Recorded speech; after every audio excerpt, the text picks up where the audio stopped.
Headline edition, July 8, 1947. The Army Air Forces has announced that a flying disc has been found and is now in the possession of the Army. Army officers say the missile, found sometime last week, has been inspected at Roswell, New Mexico, and sent to Wright Field, Ohio, for further inspection. Headline edition will bring you special reports and interviews in a moment.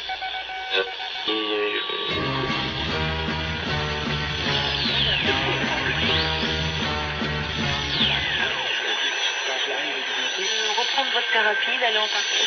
Votre fils a quand même... Should be consumers.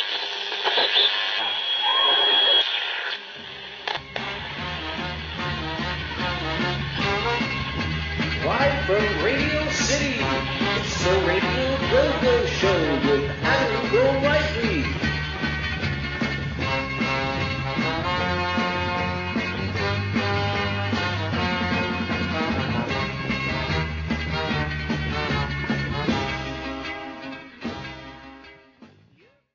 Hello again, this is Adam Golightly with Episode 2 of Radio GoGo. This week's episode is very Discordian-centric, dealing with an early Discordian named Roger Lovin. And if you don't know who Roger Lovin is, or what Discordianism is for that matter, you probably have a lot of catching up to do.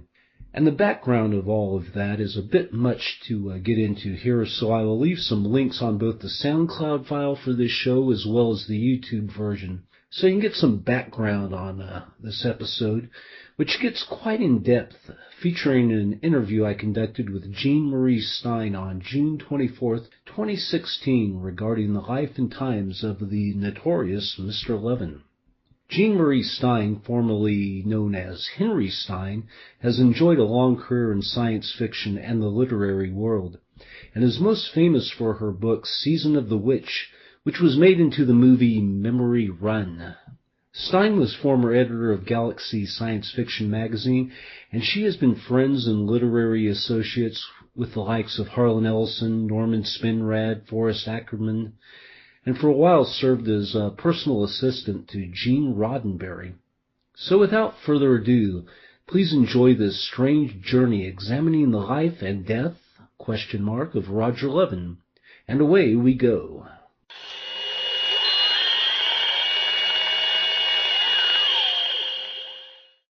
Thanks for taking the time.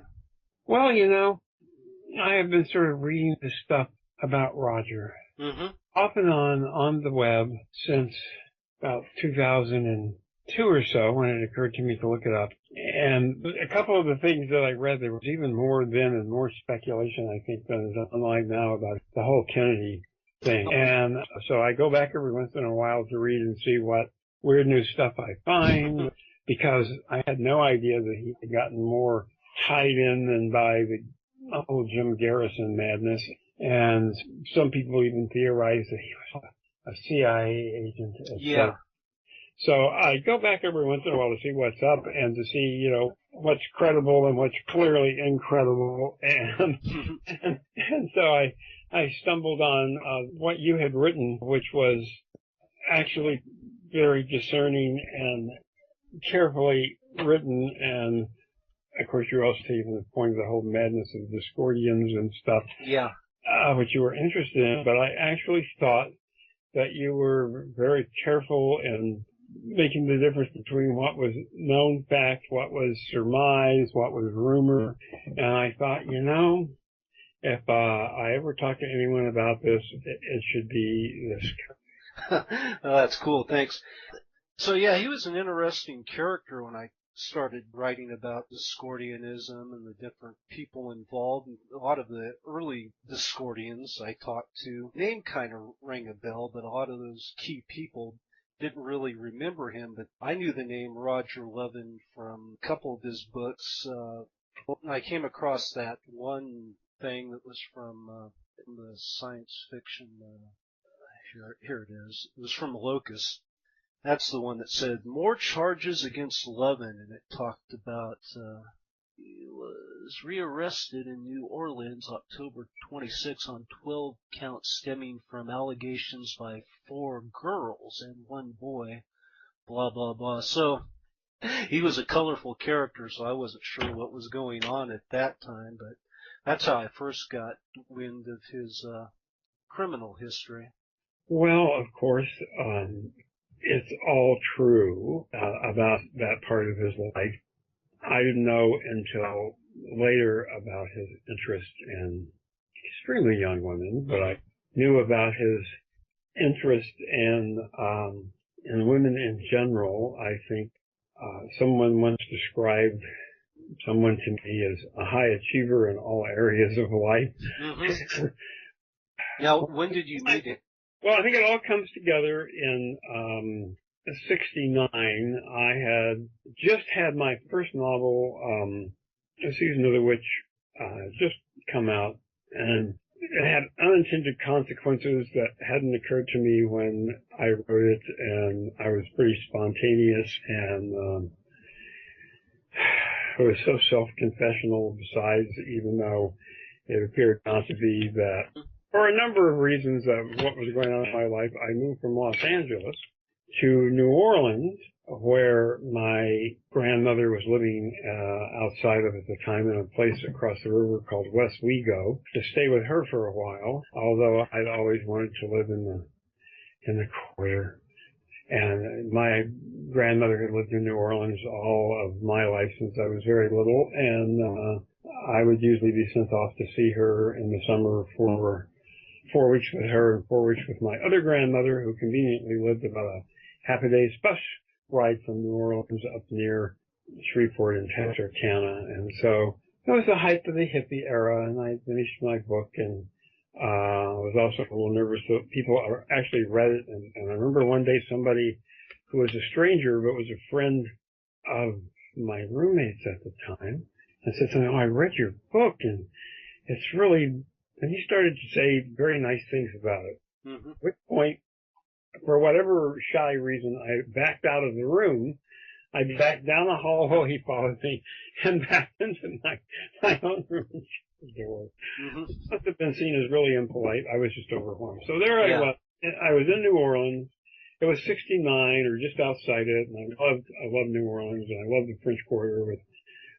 So I went there, and I saw they had an underground newspaper, and since I had a little money coming in from my book still to be paid out and lived on, and living was cheap, I decided to see if I could hook up with a local hippie paper and do some writing for them. I figured it would be an unpaid position, but even if there was, $20 in it, I would have done it. So Roger was the editor of the Ungarbled Word of New Orleans, the first hippie paper there, or alternative paper as we might say now. And so I went in, and I think I talked to him on the phone, and he said, "Well, come on down, and we'll fight each other out, I guess." And I went there, and I sat down and waited for him, and his secretary, she said, Roger's in his office, and he's either interviewing a woman for some job, something to do with the paper. And then within minutes, she made it very, very clear to me that Roger was a well-known lover, and because of his innate charm, and also highly successful guy who pretty much hit on successfully with every woman he met that he wanted to hit on successfully, and that at that moment he was probably hitting on the woman and having sex with her. Gosh, if I was supposed to turn a hair, I don't know, but at any rate, it was the hippie era, so that's what she told me. Sure enough, it was true. Because I think she was trying to tell me I might have to wait for a while. Well, yeah. I come all the way from West Wego, so by bus, so I didn't really care. And so, and I was in, New Orleans, and we were in the heart of the French Quarter, so all the better as far as I was concerned. And I was happy to be there, so I waited. And I guess about an hour later, after our appointment was supposed to start, he came out and with this young woman who then went off, and then he took me into his office, and he too, quite frankly, told me what he'd been doing. And it was hilarious. I mean, and he was really, he was a tremendously attractive, smart, verbally dexterous guy as one would expect from somebody who would be a writer and want to publish a alternative newspaper. And so his reputation as a charmer was indeed true? Yeah, well, all of it. And so at any rate, yes, it was all true. We had a talk. I started writing some stuff for the paper. And then, since you bring up the issue, yes, everything about his legend as a charmer is true.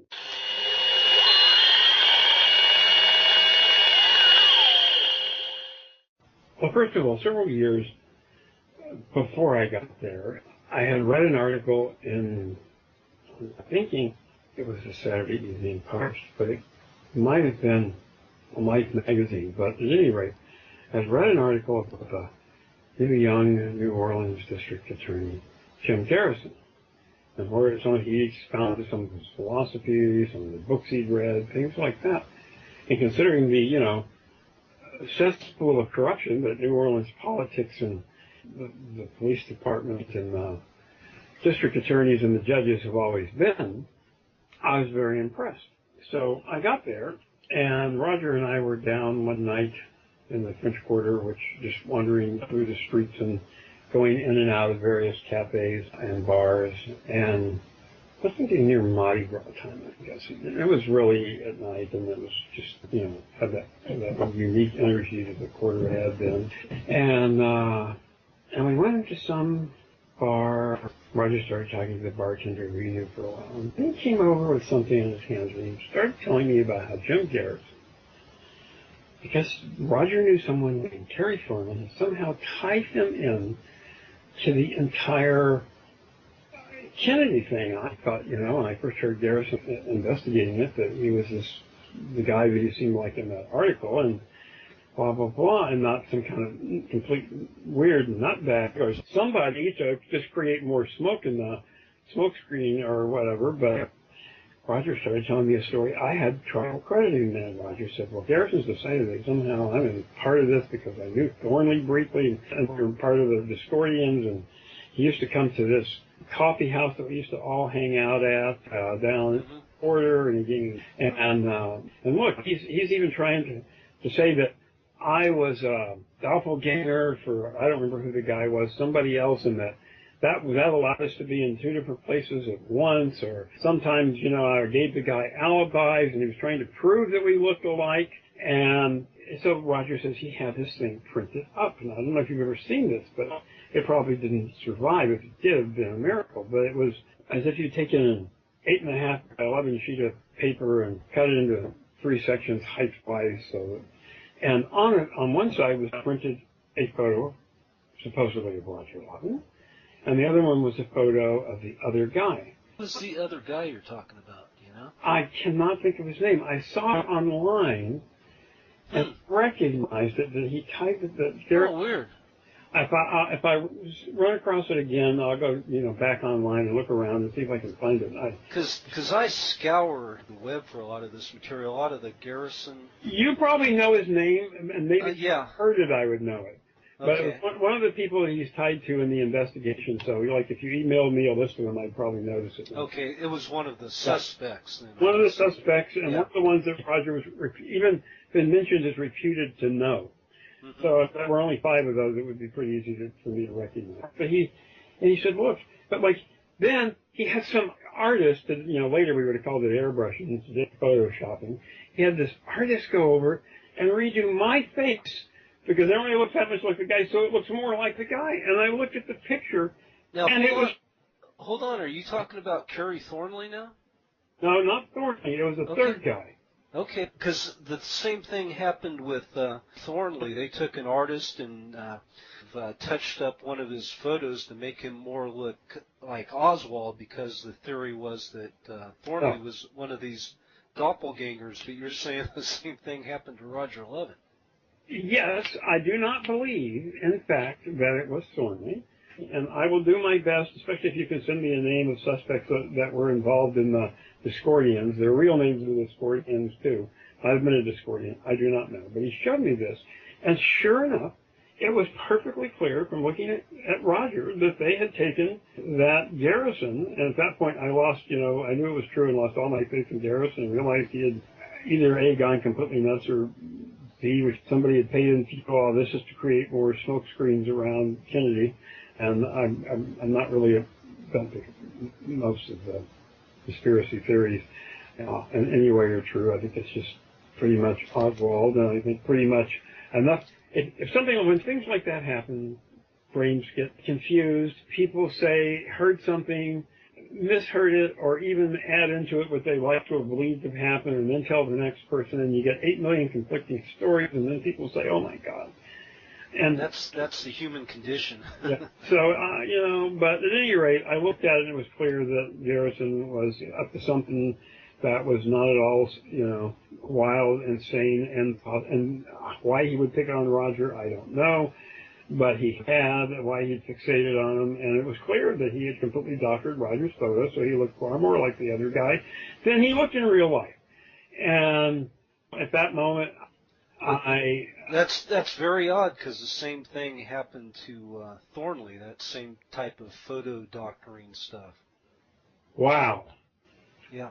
The Discordian connection there, Thornley became a suspect in the case, and there was a famous Kennedy assassination investigator, researcher named Harold Weisberg, who was the one who really turned on Garrison to these different theories of Thornley, that Thornley was part of that assassination team there of conspirators, and he's one of the Oswald doubles, etc., etc. And along the way, they learned about the Discordian Society, and they suspected it was some type of a CIA front organization. And I believe it was Lovin that gave some Discordian materials to Harold Weisberg, who gave them to Garrison. And what he gave to them was the first edition of the Principia Discordia. Oh my God, Roger probably thought it was funny. Yeah.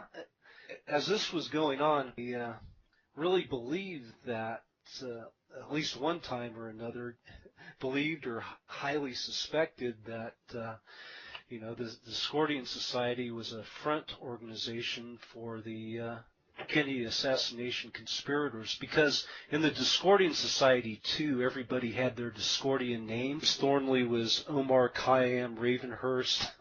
Lovin was known as Feng the Unwashed. Mm-hmm. And so they got on the trail of these guys, and that coffee house you were talking about, the investigators, there was a guest book there, and supposedly Oswald had been at this coffee house, and so had Thornley and others, and they supposedly met, and they found Thornley's had signed the book as Omar Khayyam Ravenhurst, and that all of these all of this different quote-unquote evidence was building their case that Thornley was involved, and there was these network of conspirators, and it was possibly tied into the Discordian Society. Well, coffee houses attract, an actual old-fashioned coffee house attracts certain kind of clientele, and there might have been some upscale artisans who went to one, and there would certainly be one that would have attracted the more arty type, and also the more sort of alternative culture, hippie types of the time. Well, there was all kinds of things going on in New Orleans, and you could tie different people to all kinds of things. At the same time, so often. Yeah. Exactly. If you went through the guest registers of any 5 New Orleans hotels, at some time when something was going on, somebody famous who could conceivably, by a long shot, have been related to it, was in fact in town.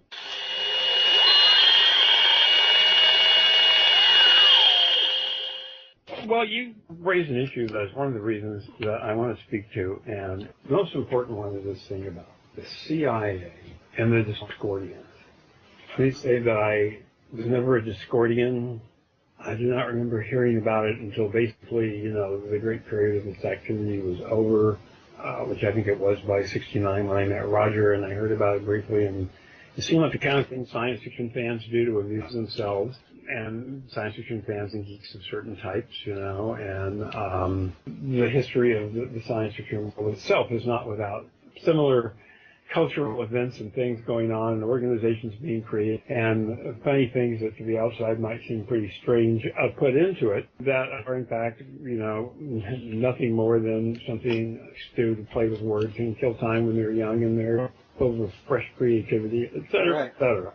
And from Terry Carr and I forget who else is Carl Brandon hoax of the science fiction of San Francisco of the mid-'60s to endless other things, and including in the science fiction world. I'm not going to identify any of these. I'm just going to say the names. People can go look them up. Coventry and the whole Coventry flat, an imaginary country that a guy that he made up, almost like the gaming world before there were gaming worlds.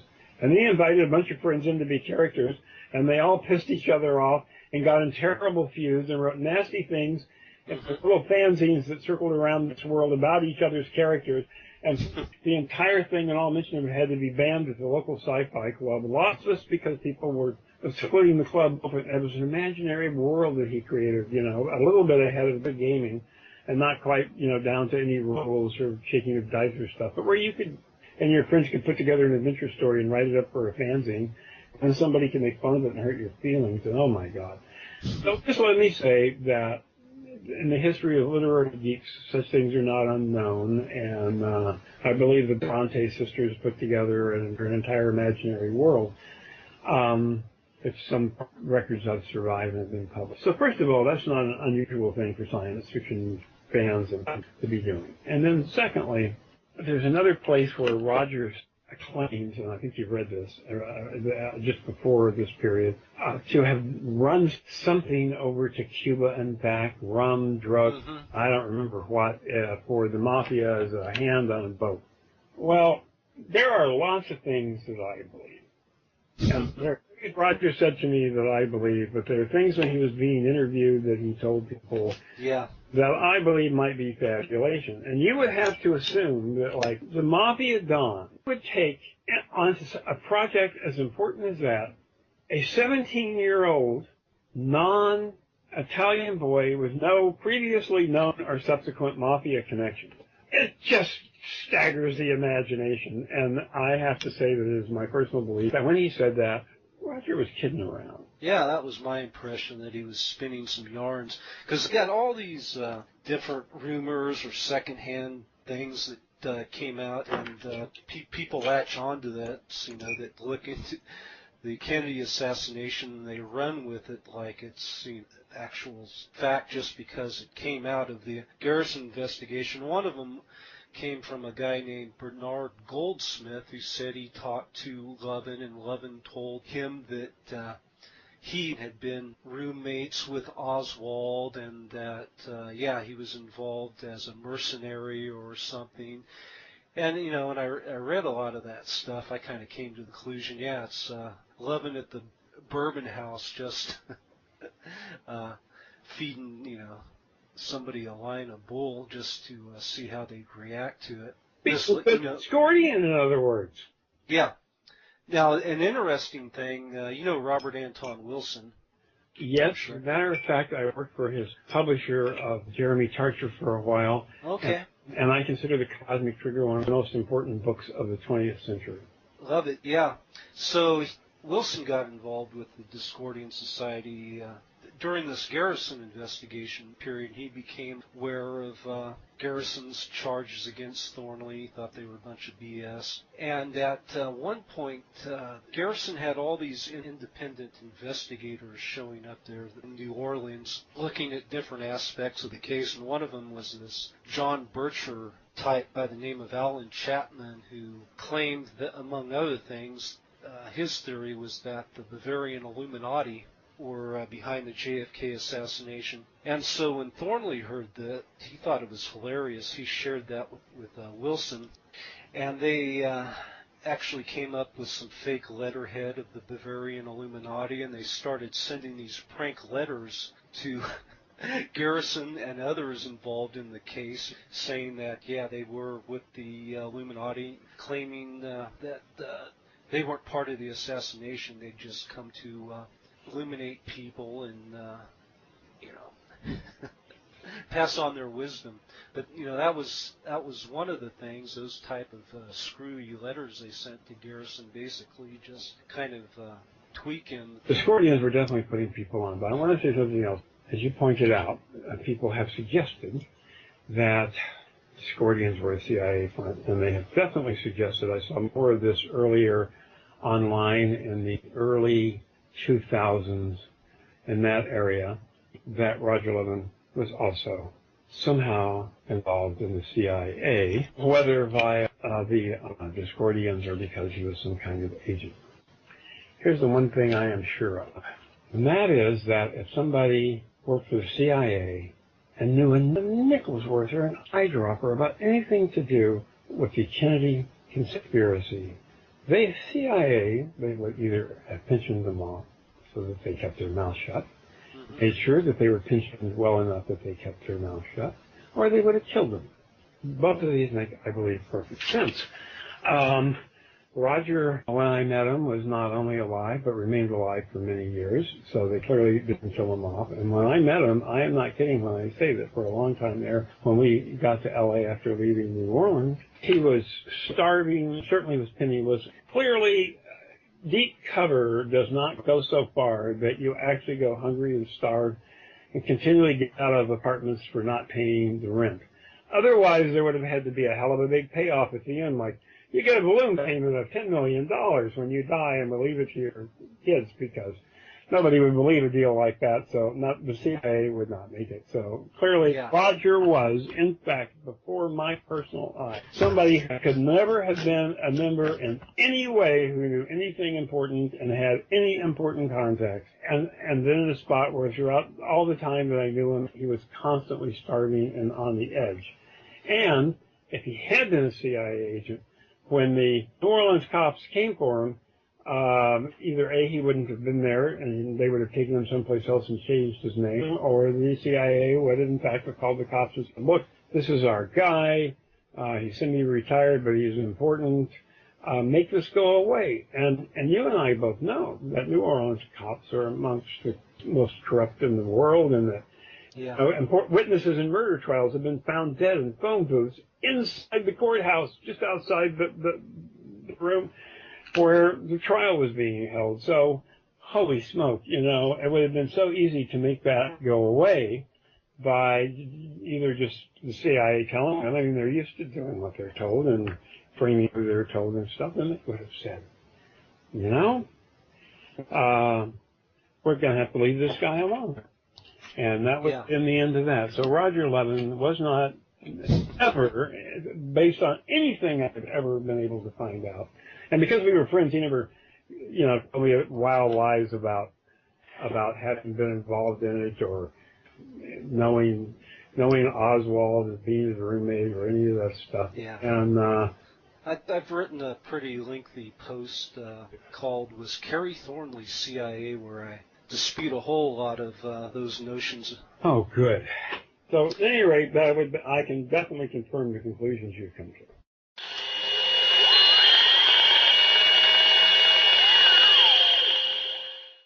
So, you said in the email you succeeded him as editor of the Ungarbled Word? Yes, I did. It was not for very long, though, but yes, I did. The Ungarbled Word did not long survive, and in fact, when I took the job, well, okay, go ahead and ask me what you want to know about it, and then I hope... Well, I'm just wondering, why did he leave as editor? Roger's life and mine had, if nothing else, been highly interesting, and it was like this. Roger had this underground paper. Paper was actually making money because he had a lot of vendors out going through the French Quarter selling it. Cost very little to print, and they got a little bit, at least enough to buy themselves another, night and some red beans and rice, which was for poor hippies the standard fare of the day down at Buster Brown's, I think. So Roger then, according to him, the cops had an agent working for him, and that person was in fact working as either his assistant or the bookkeeper and accountant and taking the money in. And one day that person had run off with it. And then he had to borrow money from a couple of people he knew of, whose names I could not at all tell you now. I can barely remember them because they were so peripheral to. But two guys who I met 3 or 4 times, and he had sold them some part of the paper or something, and they at some point, one of them had decided, I think, possibly to run for office. But I know what they had planned. They came to me and wanted to have a coup where they would kick Roger out of his position as publisher-editor, keep him on as editor emeritus and pay him to do his column, and they would install me as publisher and editor because I'd written a book and therefore must be legitimate. Yeah. And they told me they were going to do this and they wanted me to take over. So, as I said to somebody a couple of years ago, no friend of mine has ever been blindsided because I failed to warn them about something I knew ahead of time, and I am just one of those people who runs on loyalty and a certain old-fashioned sense of things, and so I didn't think, wow, this is my opportunity to take over this paper and get it. Now, their idea was to take the paper and still give it out on the streets, but to put in ads for whoever they backed them. They apparently knew a lot of small politicians like city council and stuff, and they wanted to flip into all the hippie stuff so the street people and the younger people of New Orleans who were able to vote with the people we would be pushing would be friends of theirs and people who bought ads and stuff, and they would vote for them, and that was what they wanted to use the underground newspaper for. And, you know, it was 1969, and let's get serious. This was an anti-establishment period, and I was a hippie, and this was almost like something out of a cheesy Hollywood movie, you know, but it was happening right before my eyes. As 2 people sat in the office with me, and I told them that I had to think about it, but I was probably going to do it. Then I immediately rushed to where Roger was, speaks to him because I felt more loyalty to him than I did to 2 guys who would do something like that in the first place.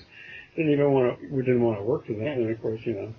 So I told Roger all about it, and I said, you know, I wanted to warn you about that. And then Roger and I together decided that it was, whatever happened, it was the end of the word. I didn't really want to work for him, and we decided to take another friend of ours along, a woman named Alice Ramirez, and who later wrote a book about a person who did the geek act at the circus. It had a lot of sex between circus members and stuff, but the opening line was, you know, taking the chicken's head down my throat always got me hot. There was a line you can't never forget. So at any rate, we decided that Roger would go to the bank since he was still the publisher, and he founded the magazine. And up to this moment, whatever money was in there was money that he had earned. Take out whatever was in there, which was more than enough to get us to L.A. and get us an apartment. And then, at the end of 2 weeks, we gathered the money out. He went and took it out, and we piled into a van we rented and piled what few possessions we had. And since I moved out from L.A., you know, from here, I didn't have much but a couple of, you know, a few books, and I don't even know if I bought those, and some clothes. And at any rate, off we went, and eventually we got back to L.A., and that was the end of the word. I think they tried to put out a couple of issues after that, but they didn't know what they were doing or how to do it or who to get. And that was the end of it, sadly. When we arrived in Los Angeles and got an apartment, and I started on probably my second novel, and Roger, you know, got him some little bit of underground newspaper work, but was not making enough certainly to feed himself. And he had just this wonderful solution to this problem. He was broke and starving, and so he sweet talked and had an affair with waitresses at 3 different restaurants. One who worked the morning shift, one who worked the afternoon shift, and one who worked the evening shift. So he was getting 3 squares a day, And they would come over and they would bring him breakfast, lunch, dinner. Holy moly. And then he would, yes, this is all true. And then he would have, make love to each of them. Wow.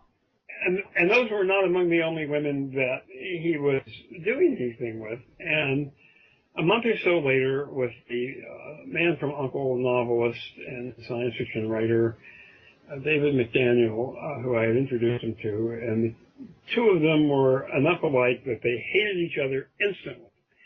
And within 30 minutes, neither of them even wanted to be in the same room with each other. I'm not making a word of this up. And this is more on the theme of his amours, Roger's amours, and McDaniel and I were decided to go down to La Brea Tarkus to see the wonderful Museum of Modern Art that so many people, including the late great Vincent Price, had worked to bring about. And it was on 3 floors, and it has a huge middle open area that a balcony runs around on each floor, and of course off the balcony is an interior balcony are the rooms that have art in them, and you can go stand and look down into the great well of the art museum.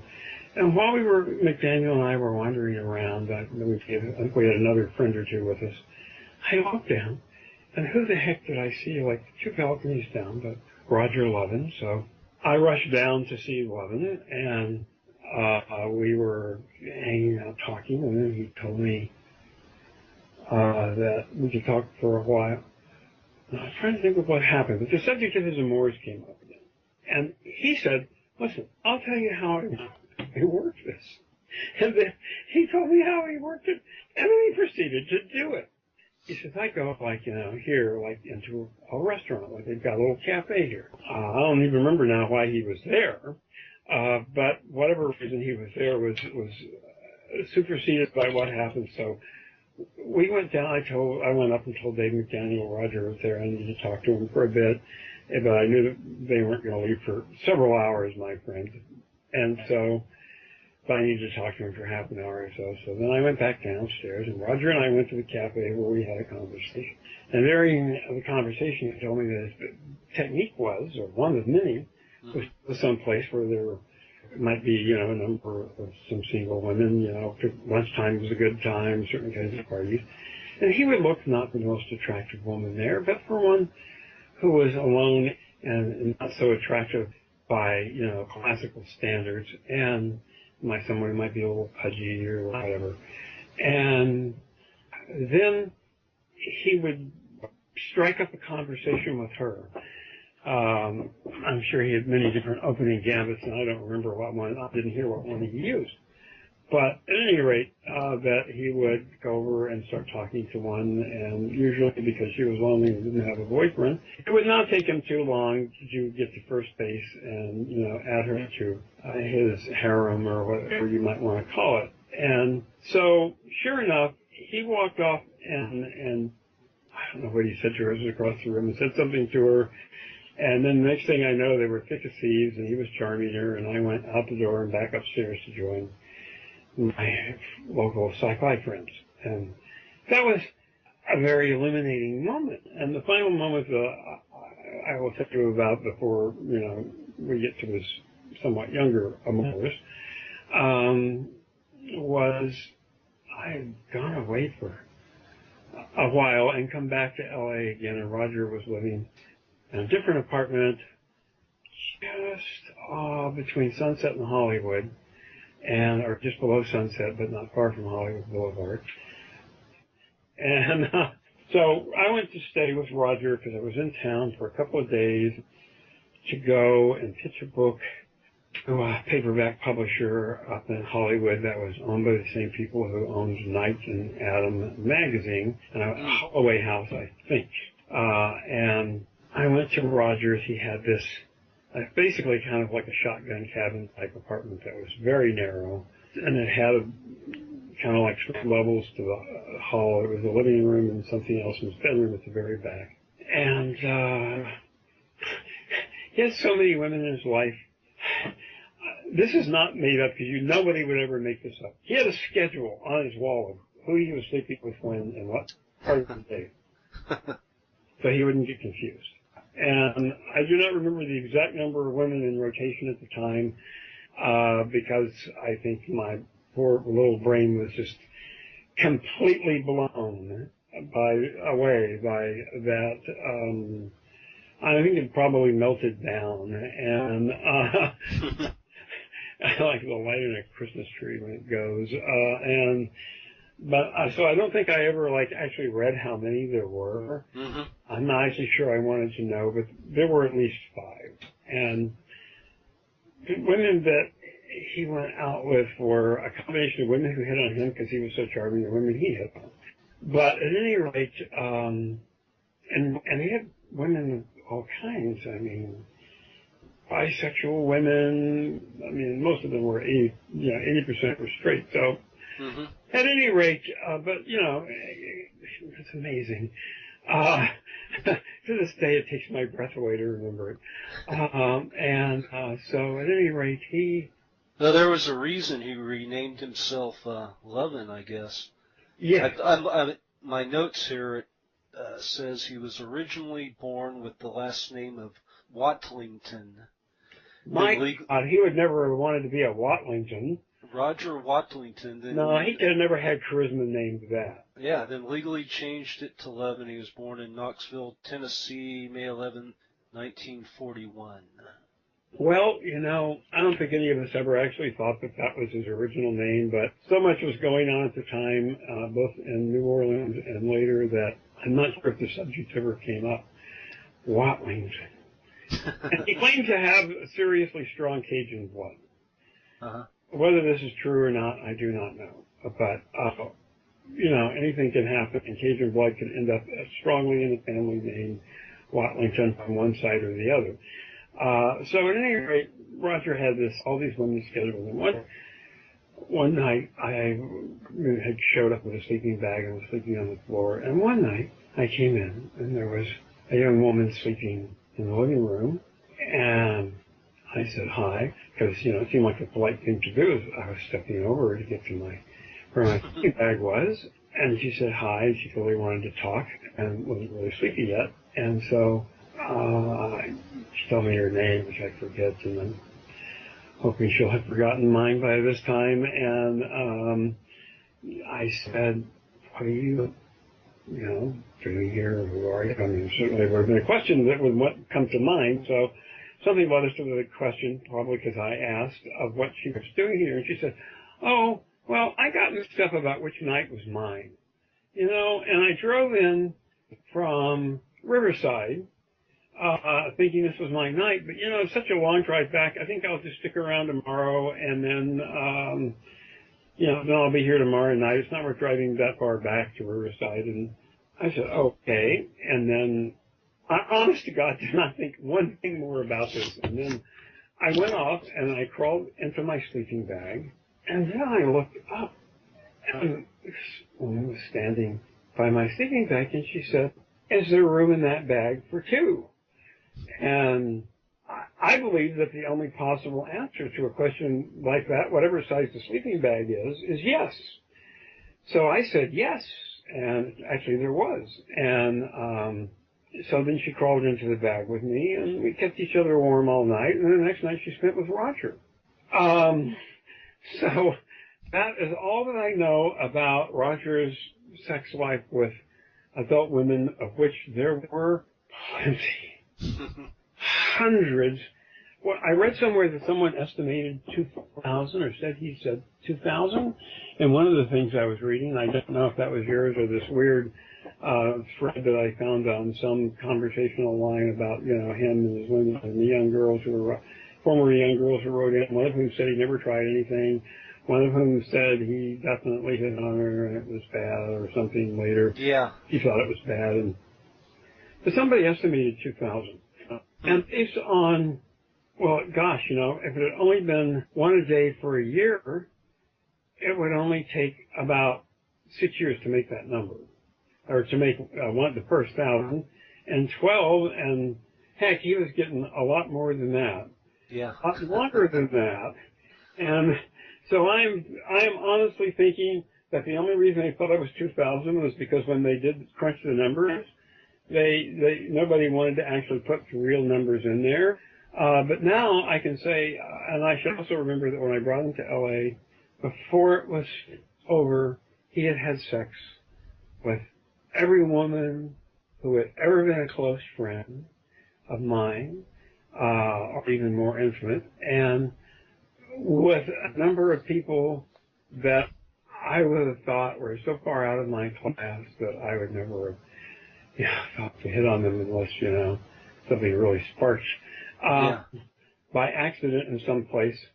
And just, out of the, I would say that out of the 10 women that I knew closely in the period that I was in L.A., and I think about other women that I knew and other people that I knew and all the people that I didn't know, we got to be talking about seriously well above 10,000. And that would not be that many. As I said, it would take 12 years to make 2,000 at one new women's day. Sounds like a lot to me. And so, and if you multiply that by, say, 30 years, it would be a very high number. Yeah. And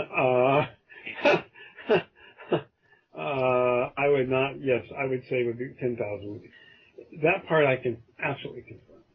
And I did not myself, during any of the period that we were close friends and shared a room when we first got back to L.A., or when he was working on the paper, ever heard him say anything about an underage girl. Now, whether this was something that was going on in his life the entire time, but he was discreet because it was the 60s and he thought, I don't know. But, yeah, some of the charges I've heard, and this is once again in internet form, so who knows, but that he used his women friends to get to their children. None of the women that I knew him to be involved with at any of the times I knew him had children, so I can't speak to that. Right. And I just, not to that part of it. He and I wouldn't surprise, and I don't know if he was doing it then. I knew a lot of women he was going with, but very few of them were married, and I wasn't surprised when he told me he was involved with some. But this was much later and after his arrest.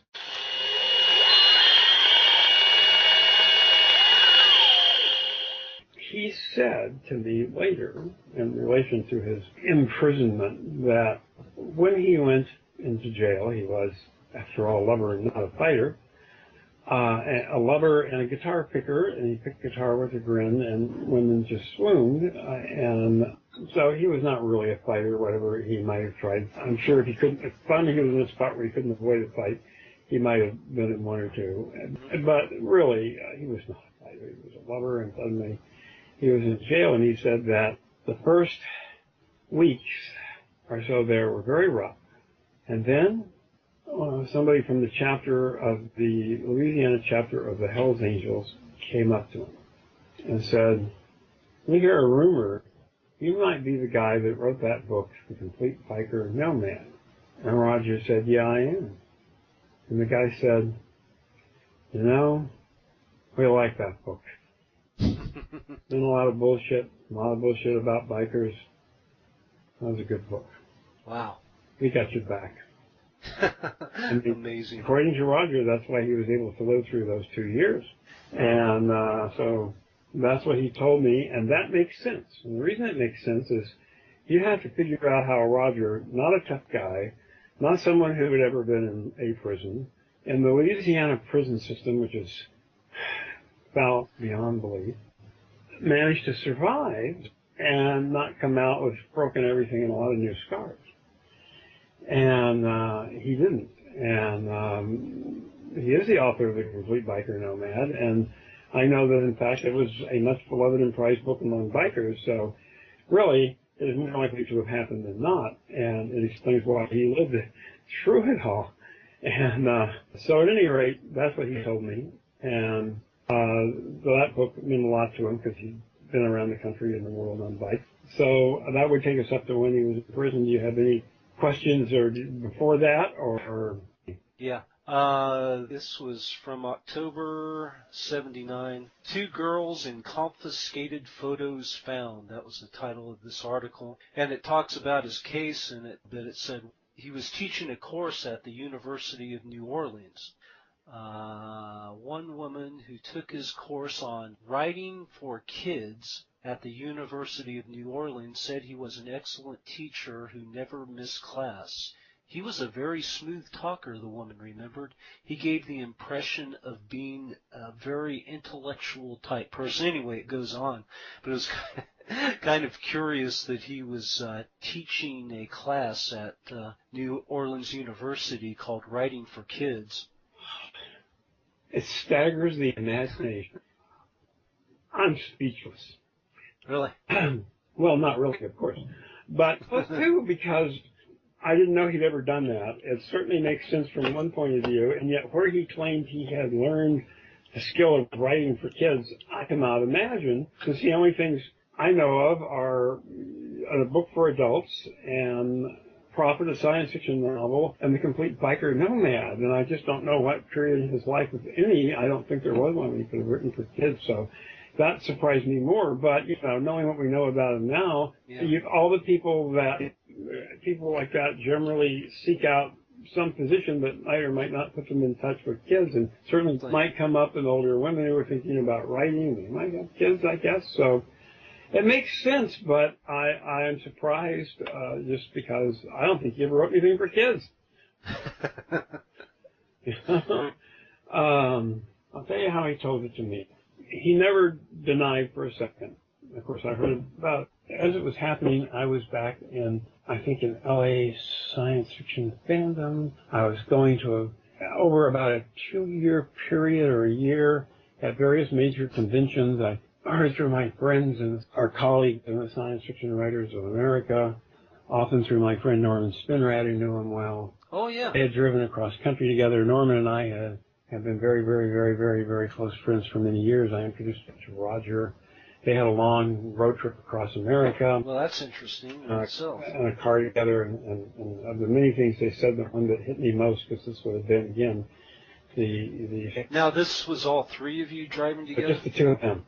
Okay. I don't know where I was off at, but they were probably San Francisco. They had become friends as well, and they drove across America, and Norman said, wherever we were, in the highest mountain, in the most remote desert, you could see the tinge of smog and pollution in the sky. And Norman said, that's the first time I've ever driven across America, and you could see it everywhere. And so this was a trip that they took together, and I know little about it except that they took it.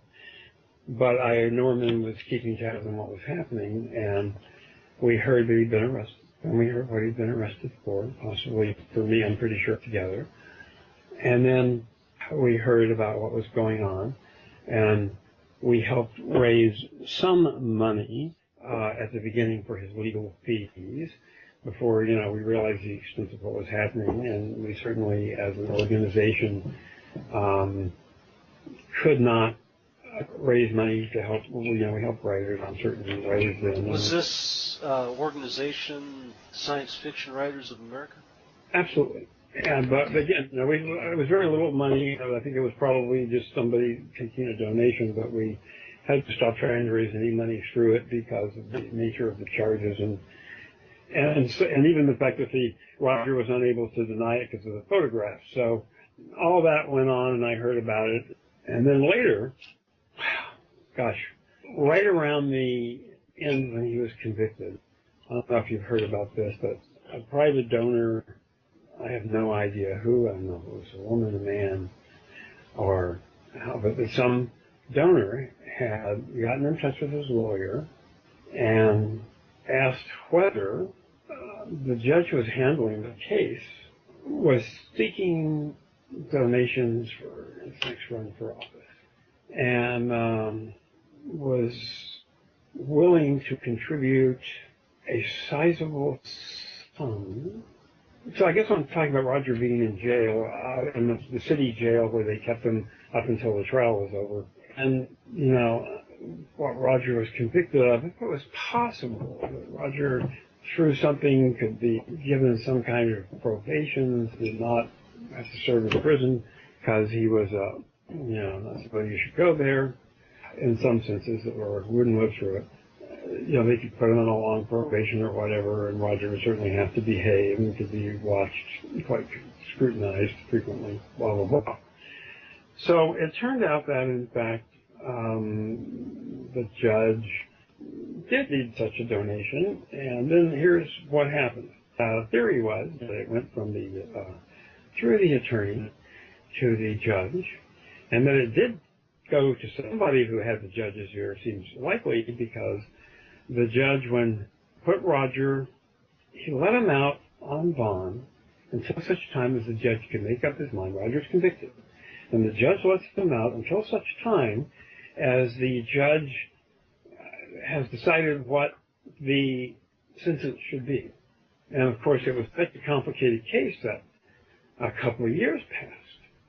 Okay. And Roger is still out awaiting sentencing. And then the judge got promoted to a higher court. The moment that the judge, at a certain moment, at a certain hour, on a certain day, the judge would no longer be the judge of that court, but the judge of a higher court. And therefore unable to make a decision about Roger's sentencing.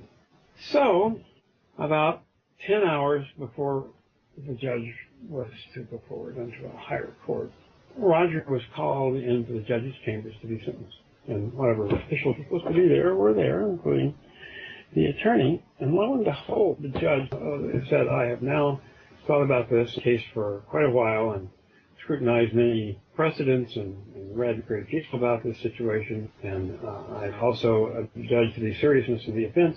And then said, slamming the gavel down, 20 years suspended. So he was given a suspended sentence for 20 years. And the suspension was that he would be supervised by and report to the police for a period of 3 years or 5 years, I forget what it was, and had to stay under the jurisdiction of the court, couldn't go to California any place where he might have been away from the eye of the court. And if he did anything wrong, would go to jail for 20 years. And so here's what I can tell you about that, and that is that Roger got off, and he was under constant police supervision. And there were these two cops particularly who said they were just going to follow him everywhere until they caught him messing around with kids, because they knew he would do that. And they followed him around every time they caught him on the streets of New Orleans, and he couldn't really go anywhere else. So they were in his face, and he was in their face, and they just followed him around. Every once in a while, they'd walk up to him and say, we still got our eye on you.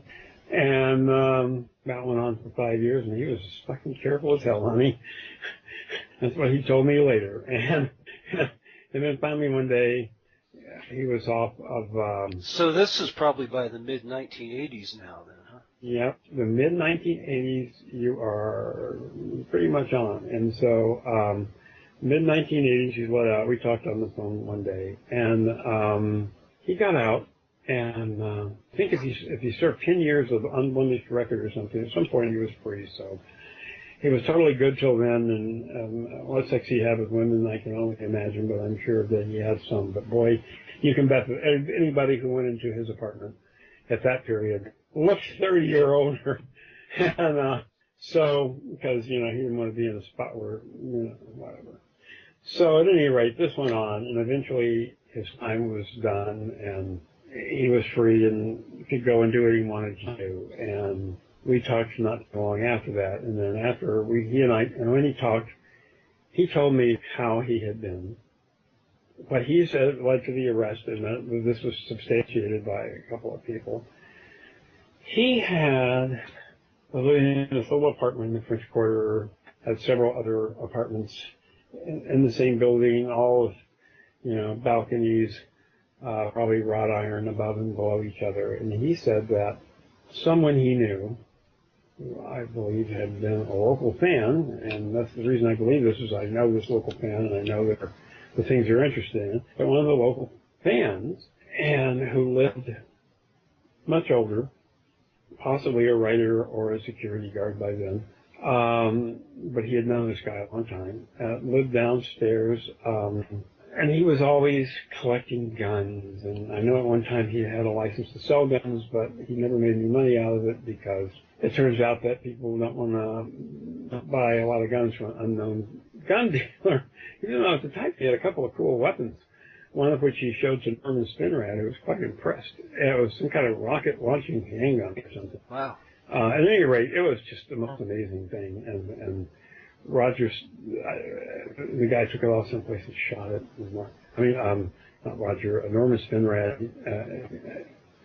took it off this guy and shot it, and then they came back, and then the guy put it back in a metal case and walked off. He was, and Norman and I were talking about it. Norman said, "Wait, it just occurred to me. I just realized a guy came holding it, and then we went off and shot it. He just suddenly it hit him that this was a mind-boggling event." So this guy apparently got raided by the police for having some unregistered guns or some guns that were not covered or something. And they went and tossed his apartment, and they found like maybe 2 guns, which I'm sure he got off of the fine. It was new ones, And I'm sure he didn't serve but bail time and a big fine, because I've never heard about him being in jail. But in the course of things, Rogers took his nose out the door to see what was going on. It was a guy he knew, so, he was going asking the cop what's going on. And I guess they had cops I don't know, wherever, looking around. But at any rate, according to Roger, the cop pushed Roger back into his room and said, stay out of this. It's no business of yours, which is seems like a reasonable statement kind of thing a New Orleans cop would say, and probably most cops. So pushed Roger back into his room, which gave him an excuse to be in Roger's room. And then he walked out, and Roger didn't think a thing of it. But while he was there, according to Roger, the cop had a glimpse of some of the women whose photos were on the wall, and some of them were in provocative poses and apparently without any clothes on, and it was clear that they were younger than 18 and more down around the age of 12, 15, 16. I don't know what the youngest were. I don't know. But they were there, and they were clearly way underage. And so the cop went and got a warrant, and 2 or 3 days later they came back and pulled them all off. Now, here's Rogers. He didn't have an excuse. He admitted it. He'd been having sex with some of the young girls, not necessarily everyone he had a photograph of, but more than enough. That was the first time he was anyway into young girls, and I was somewhat dismayed that he had done anything so foolish, and then furthermore photographed. Yeah. First of all, I just was a bit astonished, and then secondly, I just thought it was stupid as well on his part. It had been bad enough to have them in an album, but to have them on the wall. So now, according to Roger. Oh, let me add something. Please do. Looking at another please read. Newspaper article.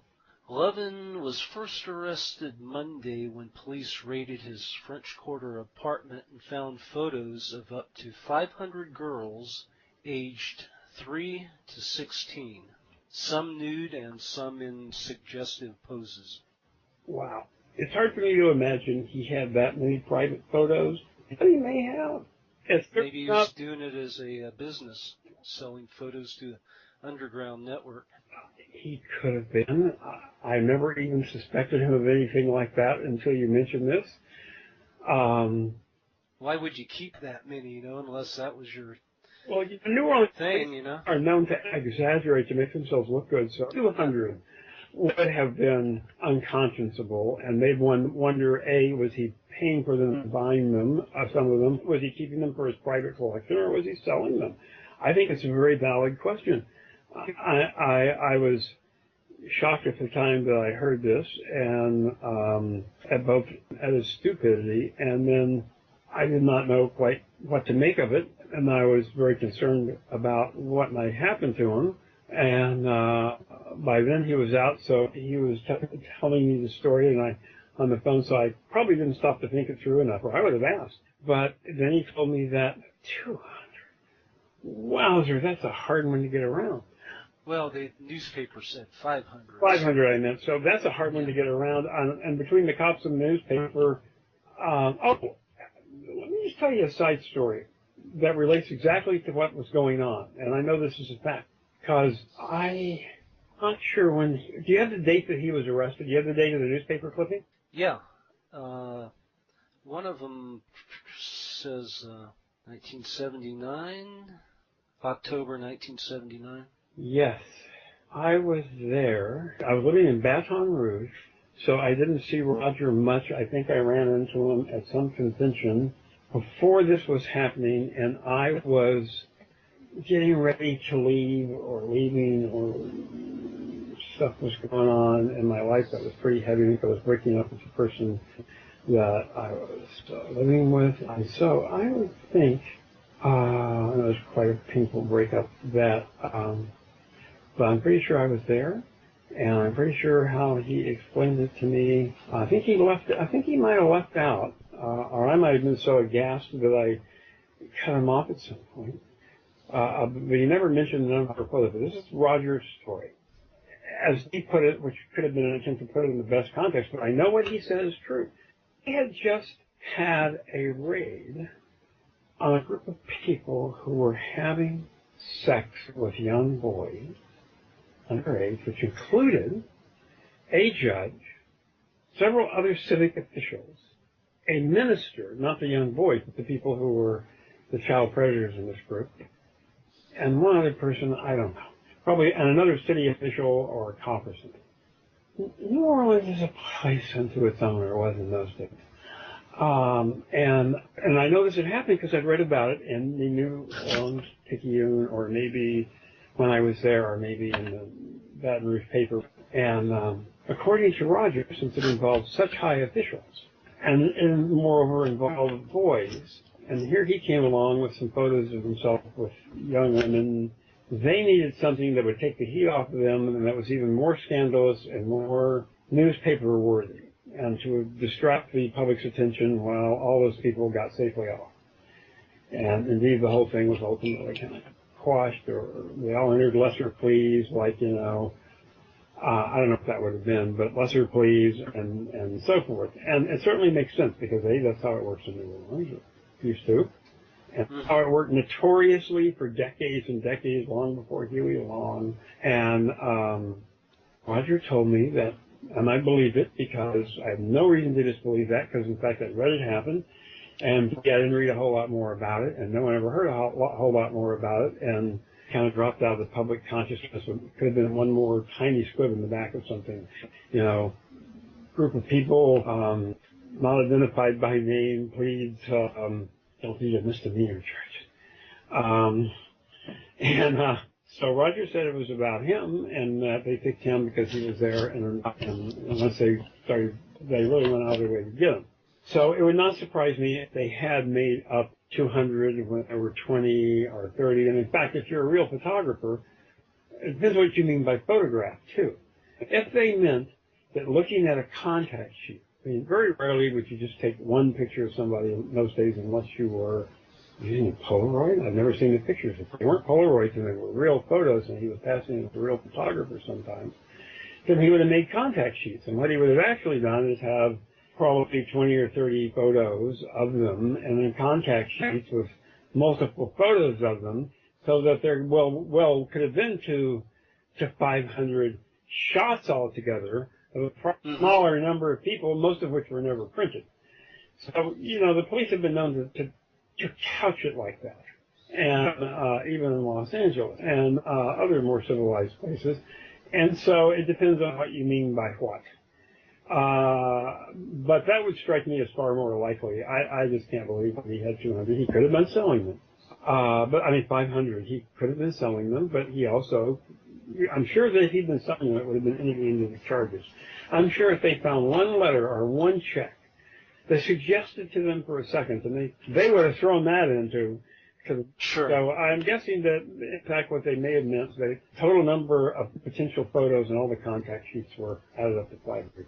But he'd taken 500 pictures of these women, but there might have been 10 or 20 or 30 women or less. But so according to Roger, that's why they came after him so strong. And it certainly made sense as a story, and it's certainly exactly the way things worked there. And it had to be somebody, and I didn't see anybody else's name in the paper, that it could be. So that might well be true.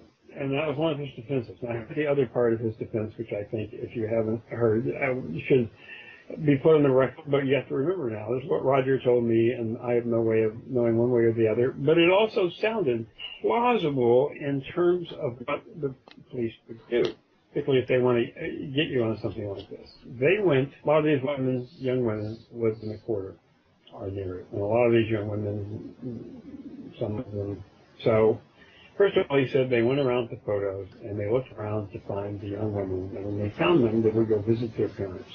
Now, according to Roger, a lot of these young women were with him because their mother or their parents, A, couldn't deal with him anymore. They knew that Roger was sexually involved with them, and that they actually thought that he was a better person for them to be involved with than some of the men and young men they were involved with, who were far more into drugs and stuff, and violence and gang stuff, and some of whom had been perhaps working as prostitutes. And certainly there's plenty of young women that would fit those descriptions. That is to say, one's down to 16 or, God, 14 in the French Quarter, even, or perhaps even younger, and that their parents knew about, and some of them had even been living with them, blah, blah, blah. Well, that sounded plausible, knowing Roger. But it might not be. However, that's what he told me. And he said that the cops, and this part sounds totally real to me, took the photos, started riding through the French Quarter. They saw some of the girls on the street, and then they stopped them and had them take them home. And they told their parents that, who knew this, that they didn't know, the cops did not know how much their parents knew. They may or may not have found out something from the girls. But at any rate, according to Roger, the cops told the parents that should they have known about it themselves and would be up on felonies, and if they did not know about it, they certainly must be shocked and want to sign a complaint against Roger for having had sex with their underage children and daughters. And so, according to him, after they said that to each one of them, they signed the complaint. And so they got a lot of complaints. Do you have any other pieces of the stuff from the newspapers? Just that when he was picked up, 38-year-old author was held Saturday on $600,000 bond after he was booked on charges he had sex with 4 juveniles, 3 girls and a boy. Doesn't say ages or anything. Yeah, well, that's what he said about that end of it. But he never denied it. He did tell me then, I believe, because we talked longer a little to come back, I believe that he told me that he had always had an interest in them. But I have no idea when he started, and it certainly wasn't his main thing when I knew him, or certainly some whiff of it would have come to me, but I never saw one in his apartment. I never heard him talk of it until this period, the late 80s, and later, after the cops let go of him, he started making frequent trips to Belize, and a country where I have been told pretty much by anyone of any age to do anything, or at least a reasonable supply of them. And I believe that he then continued to, though I think he was clean while the cops were watching him. I do know from his own lips that he went down to Belize to have sex with younger women. And at any rate, he told me that the cops, pretty much talked to parents and was signing the things. And the story is plausible that they might well have thought Roger was better for them than their boyfriends, but at the same time, it wasn't entirely a charitable activity. And even though the New Orleans police probably made more than there was, it was clear that there were a number of young women, and that some of them were seriously underage, and whatever the New Orleans cops may have made up or exaggerated, he never denied he was guilty of it, and then in touch for a good while until he was off his probation and was free, and then I heard he was out, and then I heard that he was in Belize in South America, a place where I have heard that, He was living there, or he just traveled there? He was first traveled there and lived there because he had been told it was a place where he could indulge his passion without fear of reprisal, and he was there and he was having sex with young women, and whether he was paying for them or charming their mothers, I don't know.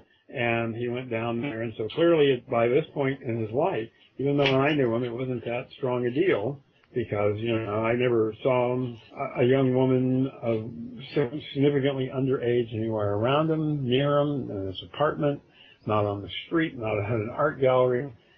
So I don't know if it's something that hit him that came up later, but he'd always been into, which I think has been suggested, or whether it was a predilection that came on late but very strong. But as we know, when you're a pedophile, it's kind of worse than an addiction, because sometimes you can kick addiction, but it's very hard to kick pedophilia. And he was never able to stop, and he went to live in Belize for quite a while. And we talked once more on the phone when he was back from his first trip, and he told me where he had been, and that he was going back some more, and he declared what for. And that was my last conversation with him. And then 4 years later, I heard that he had died of a heart attack, and that was early 90s. Is that? It rings a bell. Yeah, I thought I'd seen the date. Around 91 or something. Somewhere in there. I don't remember, but it sounds like it's very plausible. And that was the last that I knew of him.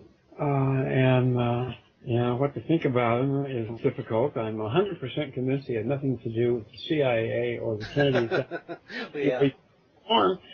Guilty, and a pedophile as we understand that today, yes, particularly in the later part of his life.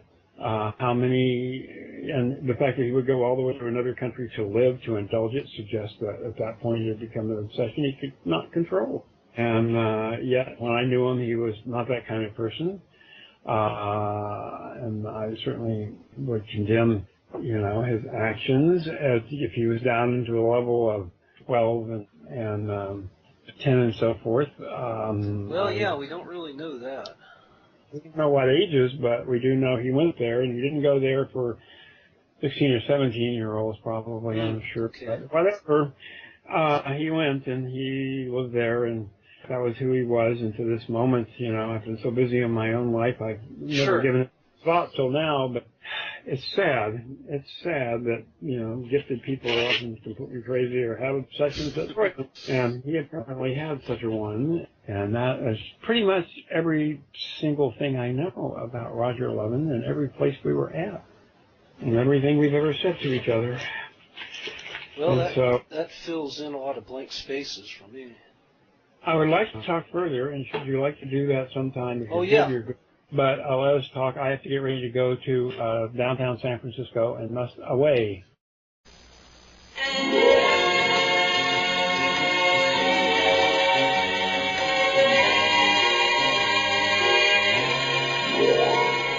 Happy trails to you until we meet again. Happy trails to you. Keep smiling until then. Who cares about the clouds if we're together? Just sing a song and bring the sunny weather. Happy trails to you till we meet again.